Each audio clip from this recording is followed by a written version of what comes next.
Sa pagdinig ng Senate Blue Ribbon Committee o Subcommittee kahapon, ibinunyag ni dating Makati Vice Mayor Ernesto Mercado na may 6 na condominium units si Vice President Jejomar Binay.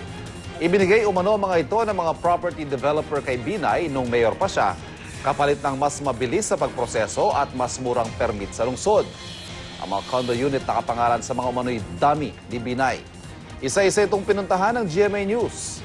Maliban sa isa, hindi raw kilala ng pamunuan ng mga kondo ang mga pangalang binanggit ni Mercado. Ang The Peak Condominium lang ang nagkumpirma na may unit nga roon ang binanggit ni Mercado na si Ariel Olivar, na surveyor daw ng property umano ng mga Binay sa Rosario, Batangas.